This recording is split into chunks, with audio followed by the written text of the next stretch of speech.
What is left of you? I was probably about 15 when my mum and dad bought my first guitar. It was a black Strat copy. I remember it was a Marlin Sidewinder. Awful thing, really. But I was pleased to bits with it. My dad actually pawned his golf clubs for the guitar and a cheap amplifier from the local second-hand shop once in Plymouth. And I think it was his way. It was like a last-ditch attempt to get me from hanging around on the streets after school. Back then, of course, there was no internet or anything, so we just literally used to hang around and get up to no good. And you know, I think he needed to focus me, and it did work. So thanks for that one, Dad.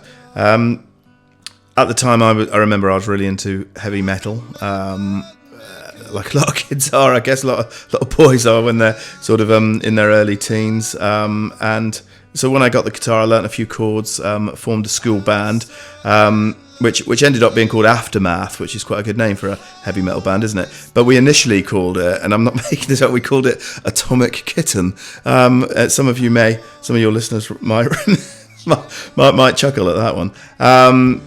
But anyway, we did the school gigs. I remember learning Van Halen's Jump, Paranoid by Black Sabbath. I've got a video of it somewhere, actually. It's great. The guitar on me makes me look like a hobbit. It was so big. I was quite a small kid at school. And the singer, who I'm still friends with now, he was about 6'4", so we were a pretty odd bunch, really, Aftermath. But got us playing, within 6 months of picking up that guitar. I was in a band, loved it, have been doing it ever since. So thanks for that, Dad. I do think he used it as an excuse to go out and buy a set of golf clubs for himself. I don't think my mum was too happy about that, but it was a good story.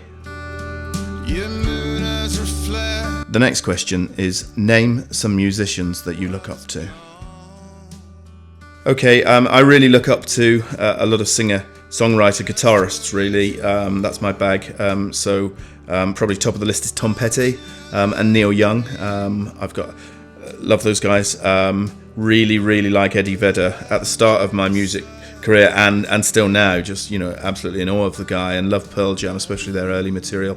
Chris Cornell and Soundgarden as well. Lucky enough to meet Chris Cornell once, which was an interesting story.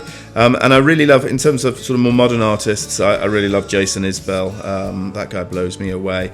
But I've got eclectic tastes, and I really like that. So in terms of bands, for me, they range one end of the scale, the Allman Brothers, and the Travelling Wilburys, don't get a lot better as supergroups come.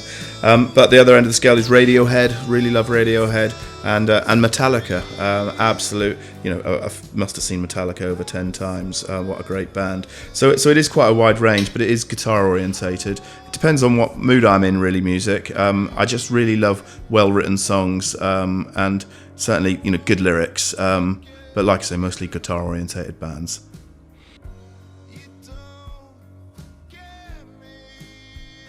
How would you describe the music that you make? For me, it's really a blend of influences. I've never enjoyed being pinned down to one style. I think there's so many types of good music that you can be influenced from, especially these days. The band that I work with comes from all over the world. We've got a pedal steel player from Nashville, got a bass player from Wales, we've got some guys from London, Sussex, Scotland in there. So pulling together a full band production of the performers on English American is going to be difficult at best unless it's online. So I'd like to build a band, but I think that I can get these songs across. And I think in their most honest form is acoustically, because that's how they were written before they were produced. And so I think that's what I'm going to do this year and possibly next, whilst I'm developing and promoting English American. It's going to be really good fun to get out there, for sure. So yeah, see you out there. But I need to tell you, I don't love you anymore. The feelings I once had have gone, they have walked out of the door. And while she tried